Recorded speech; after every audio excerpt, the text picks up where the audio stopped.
Olá pessoal, tudo bom? É, Então, dando aí continuidade ao nosso curso, a gente vai, falar um pouco aí agora sobre caule, sobre desenvolvimento de caule, tá bom? E aí, quando a gente olha essa imagem aí, então o que aconteceu com esse vaso?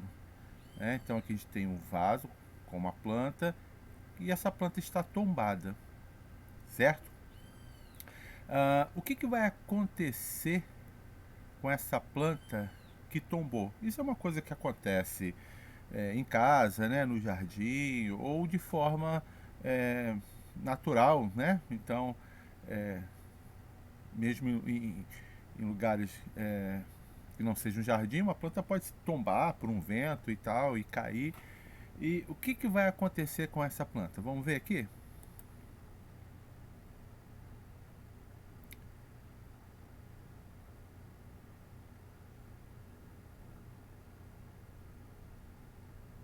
Opa! Então o que a gente percebeu aqui, né? Que a planta, que o caule fez uma curvatura e restabeleceu esse crescimento para o alto, para o ápice, né? Então, lembrando aí daquele padrão, né? Ápice, base, que a gente falou que é tão importante lá na embriogênese, né? Então, para a planta, o ápice e a base é bem importante porque, caule e folhas, de um modo geral, existem obviamente exceções, mas de um modo geral cresce para cima, para onde tem luz, para onde essas folhas possam fazer fotossíntese.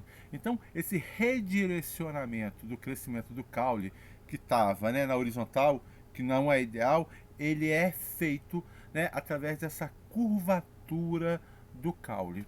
Né? Então, como é que a planta ela vai saber que está numa posição que não é ideal, em que seu caule e suas folhas não vão crescer para o ápice? Né? Ela vai fazer esse reconhecimento através da força da gravidade. Né? Então, ela vai reconhecer para onde a força da gravidade está atuando e redirecionar esse crescimento. Tá? Então, aqui a gente está falando de um fenômeno que é chamado então de gravitropismo.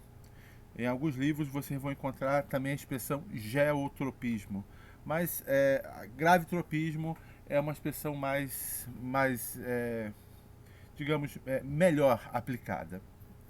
Porque na verdade o que está exercendo aí o fator externo que está sendo reconhecido é a gravidade, não a Terra em si. Então, gravidade e não gel de terra. Então, a gravitropismo é um termo melhor. Ok? Então, aqui, essa curvatura ela é feita porque há um reconhecimento da planta e esse reconhecimento é pela força da gravidade e esse reconhecimento é feito, então um padrão, o crescimento, essa curvatura é estabelecida. Tá certo? A gente vai entrar em detalhes daqui a pouco em relação a isso. Aqui, vocês podem reproduzir esse experimento em casa de forma simples, Então aqui a gente colocou essa planta deitada dentro de uma caixa e fechou a caixa, ela ficou no escuro. Então, por que a gente faz isso? Por que coloca essa caixa no escuro? Porque você vai tirar um fator que poderia estar interferindo nessa curvatura do caule da planta, que seria a luz. Se você faz esse experimento dentro de uma caixa escura, você anula esse fator luz. E o que sobra, nesse caso, é a gravidade. E aí, depois de um tempo, você vai examinar essa caixa, a planta está curvada para o alto. A mesma curvatura que a gente viu ali sendo realizada.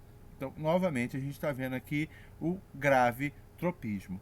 Então, esse gravitropismo, a planta ela vai reconhecer a força para onde a gravidade está atuando e por meio de células que vão ter aí grãos de amido pesado, a planta vai reconhecer para onde está atuando a força da gravidade.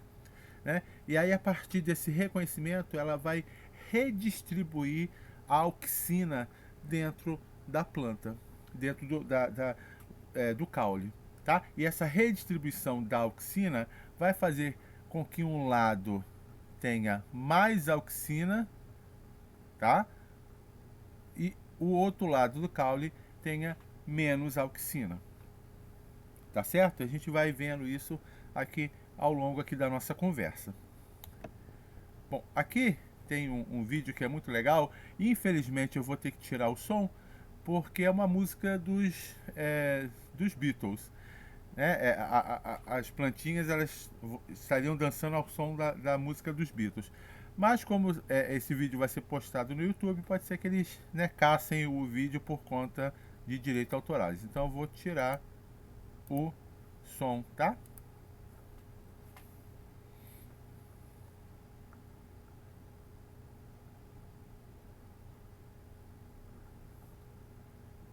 Então aí, né, a plantinha, o grupinho de plantas está crescendo.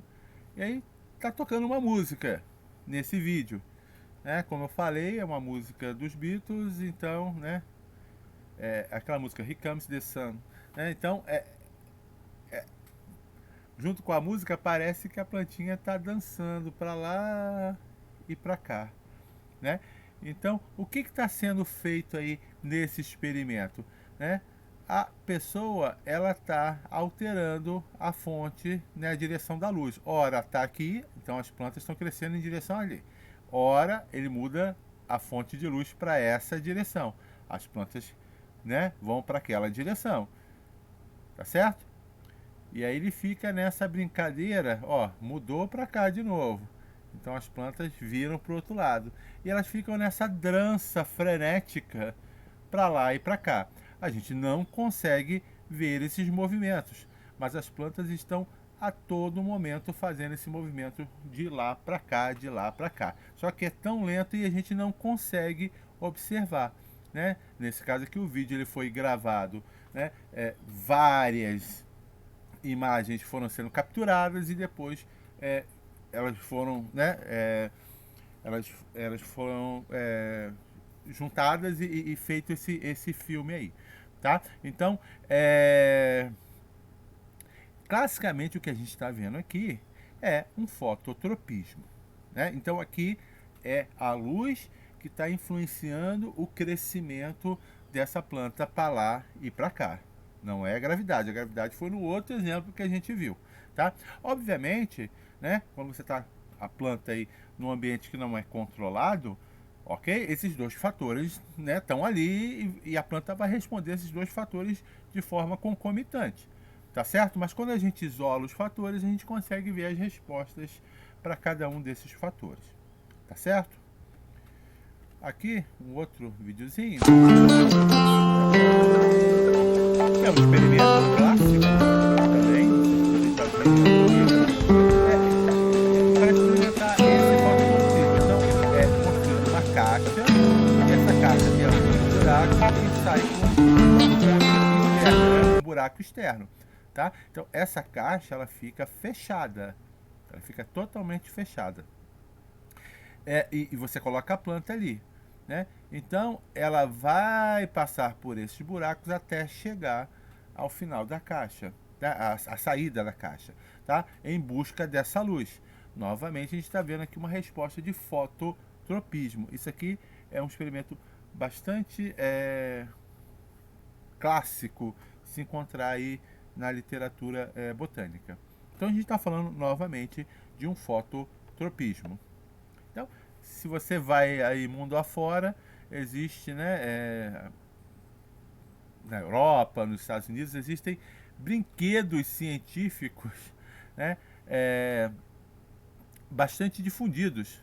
Então aqui, aquele mesmo, né, experimento que a gente viu ali sendo feito com uma caixa, vem aqui, né, todo bonitinho, em plástico, tudo esquematizado, tudo, né, seguindo, né, todas as pecinhas para você montar e fazer o mesmo experimento, tá? Mas a gente pode, não é nada que a gente, né, não pegue uma caixa de sapato velha e possa fazer esse experimento, né? Mas só para ilustrar que existe esse mercado de brinquedos científicos, né, aí pelo mundo. Aqui no Brasil a gente pouco vê isso aí, né?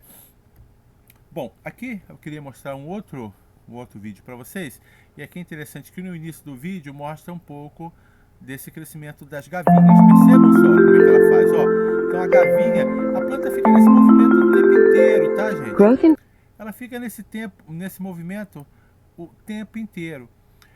Só que a gente não percebe esse movimento nas plantas, tá? Então perceba que aqui a gente está vendo aquela estrutura chamada gavinha. Vocês devem ter visto isso em alguma botânica, que é uma estrutura que serve, né? Ela pode ter origem caulinar ou foliar, e ela serve para que a planta fixe a um substrato, né? E isso ajuda a planta, né, a subir em outras superfícies, em outras árvores, em outros suportes, né, para que a planta trepe. Então são as famosas trepadeiras. Então, de uma forma geral, essas gavinhas ocorrem na trepadeira. Percebem que assim que a gavinha toca no galho aqui, ok? De uma hospedeira aqui, ela começa a um movimento de crescimento em volta desse galho, e ela começa a se enrolar para se aproximar desse galho. Vamos ver só que legal. Olha, que legal, olha. Tá vendo como é que ela se aproxima, se aproxima, se aproxima, tá? Então, vamos ver aqui de novo. Olha lá, ó, tá vendo? Ela fica girando até encontrar um suporte. Quando encontra o suporte, ela vai, olha lá, girar no eixo da gavinha, olha, tá vendo que legal? E aproximar a planta dela.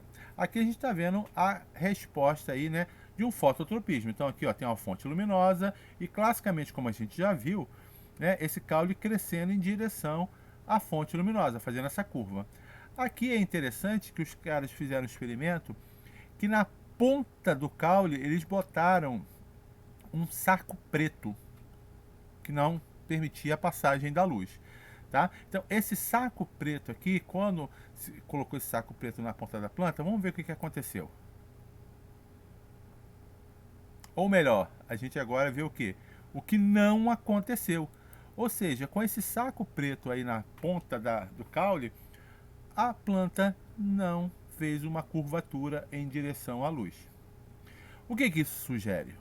Sugere que o reconhecimento da luz está aqui na ponta do caule, ok? Então esse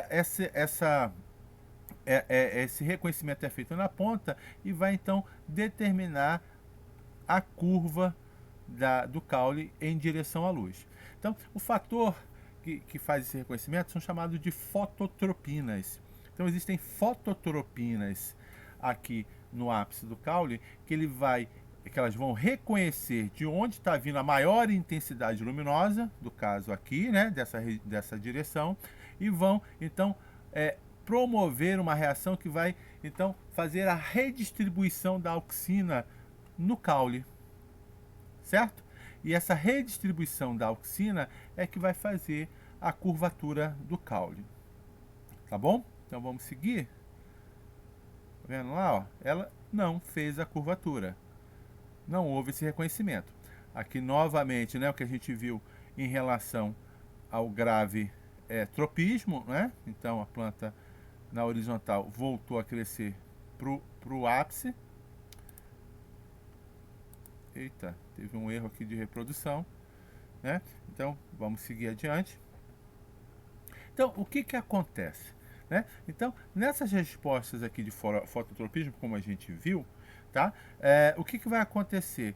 Quando há essa luz unidirecional, ou seja, há uma fonte luminosa com maior intensidade apenas numa direção da planta e ela vai crescer em direção a ela, primeiro vai haver esse reconhecimento das fototropinas. Opa, para onde está vindo mais luz? E essa fototropina, então, vai fazer com que a auxina, ela... Tá vendo aqui, ó? Nesse caso aqui, ó, tá aqui, né, um ápice do caule e outro ápice do caule, tá? Tá aqui, são representações, certo? Todas essas bolotinhas são moléculas de auxina, ok? Então, todas essas bolotinhas aqui representadas são moléculas de auxina. né? A gente vai lembrar aí das primeiras aulas de células de alongamento celular. A auxina, ela é bastante importante na expansão celular, né? Lembram disso? Então, a auxina, ela é bastante importante na expansão celular. E o que acontece aqui, né? Quando a fototropina reconhece que a luz está vindo dessa direção só, o que ela vai fazer? Ela vai promover uma redistribuição da auxina. E o que vai acontecer? O lado mais sombreado, né, o lado sombreado do caule, vai ficar com mais auxina do que o lado que está sendo mais iluminado. Tá? Essa maior concentração de auxina nessa região do caule, ou seja, a região que está, né, recebendo sombra, ok? Vai promover o crescimento dessas células aqui. Então, a planta aqui nesse caule vai ter um crescimento desigual. As células desse lado vão crescer mais do que as células desse lado. E isso vai gerar, então, essa curvatura típica do fototropismo, né? Então, e não só o fototropismo e o gravitropismo que a gente viu, essa curvatura que é feita tanto no fototropismo quanto no gravitropismo, ela acontece porque vai haver uma redistribuição da auxina no eixo, seja caule ou seja raiz, em que um lado vai ficar com mais auxina e o outro. Dependendo se é caule ou raiz, isso vai ter uma resposta diferente. Para caule, por exemplo, uma maior concentração de auxina vai promover um maior alongamento celular. Já em raízes, a maior concentração de auxina vai promover uma inibição desse alongamento celular. Tá? A gente vai ver isso ao longo do curso. Tá? Mas aqui, para o nosso caso, né, da resposta de fototropismo de caule, então vamos lá, recapitulando.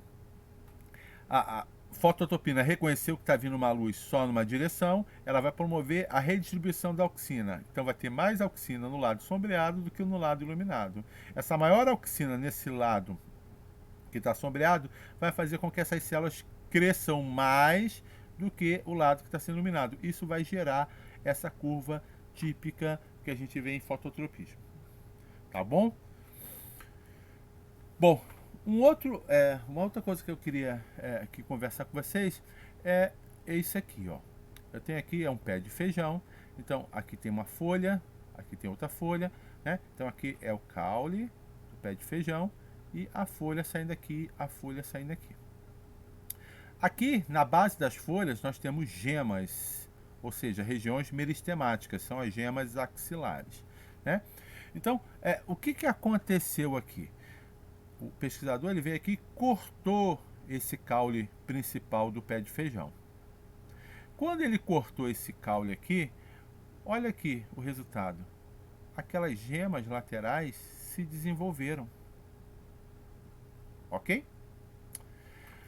Aqui, o mesmo experimento, só que ele colocou na ponta dessa parte, desse ápice cortado, que é o principal, uma pasta com auxina.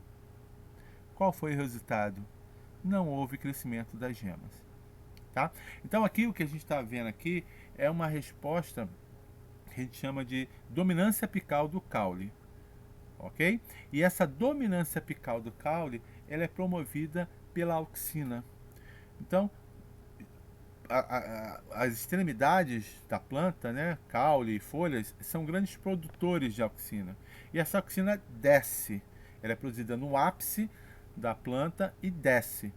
E à medida que ela desce, né, dependendo da sua concentração, ela causa essa inibição do desenvolvimento de gemas axilares, promovendo então o domínio de um ramo principal. A partir do momento que você corta essa fonte de auxina, ou seja, esse ramo principal, você diminui a concentração de auxina e possibilita então, né, que essas gemas laterais se desenvolvam.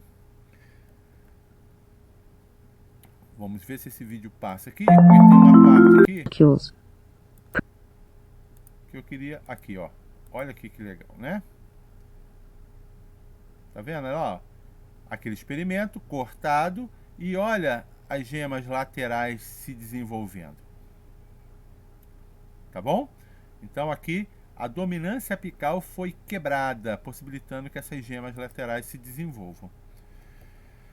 Então, para a gente, né, fechar um pouco mais, então aqui, ó, esse esquema ele mostra exatamente isso. Olha, essas bolotinhas vermelhas estão representando a auxina. Então percebam que no ápice é uma grande produção de auxina e ela vai descendo pela planta, ok? Você vê que a concentração vai diminuindo.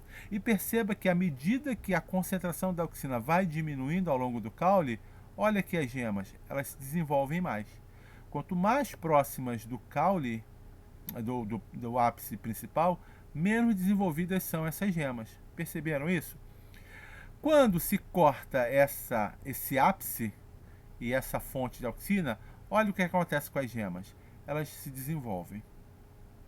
Então, o que acontece aqui? Na verdade, a auxina ela vai bloquear a ação de um outro hormônio, que é a citocinina.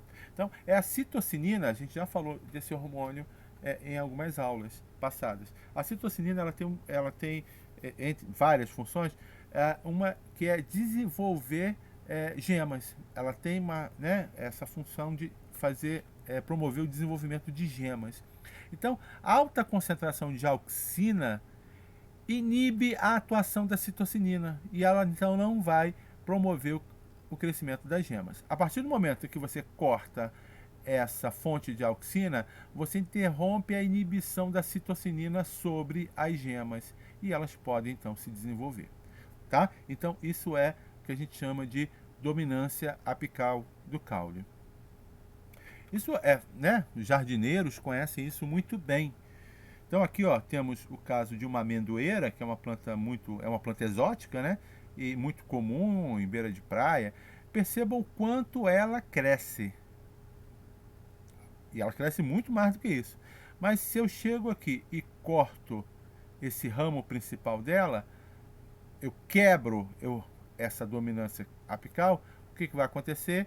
Essa árvore vai crescer para os lados, né? Vai ter um maior desenvolvimento dos galhos laterais, e até chegar a um ponto em que um desses laterais vai tentar retomar a dominância apical. Então, para você manter a árvore copada, né? Ou seja, ela com esses ramos laterais desenvolvidos, constantemente você vai ter que cortar o ramo principal que vai se formar, tá? Que ele sempre vai ser substituído por outro.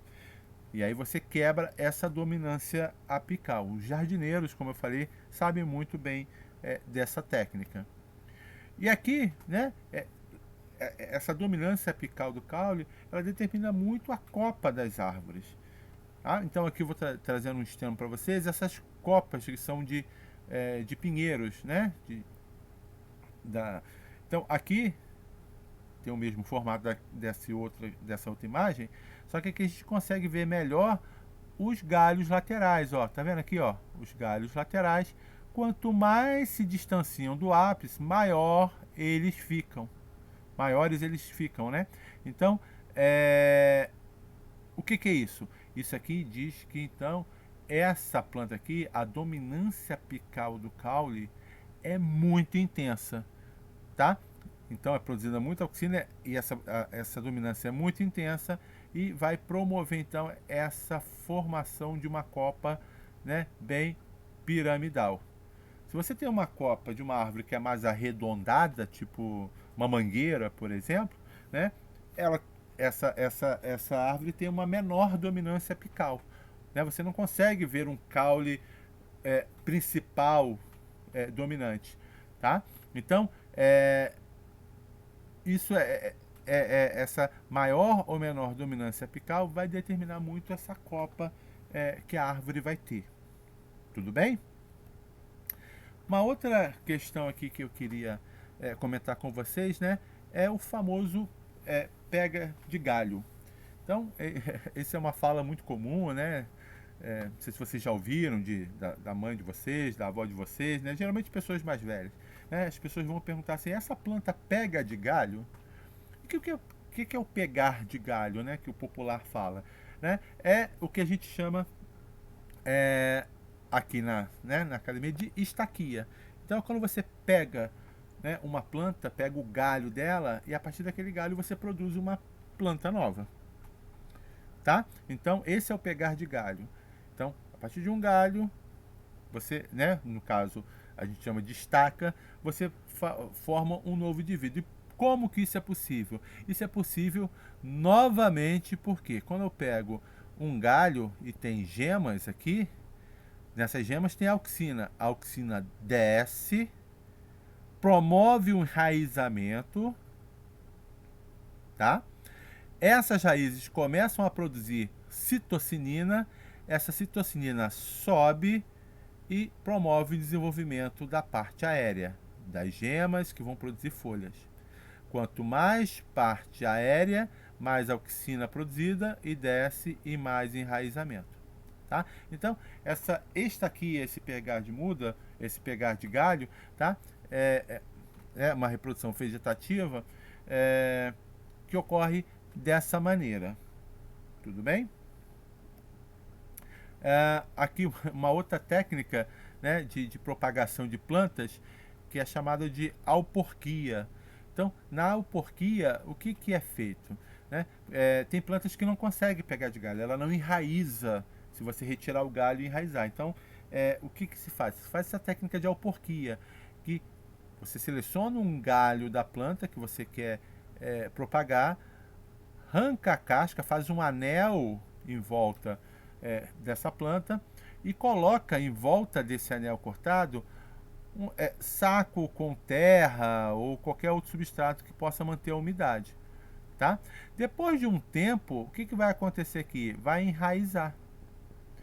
A partir do momento que enraiza, o que você faz? Vem aqui e corta abaixo desse saco. E aí você tem uma muda enraizada. Tá? Então, essa técnica ela é chamada de alporquia. Uma outra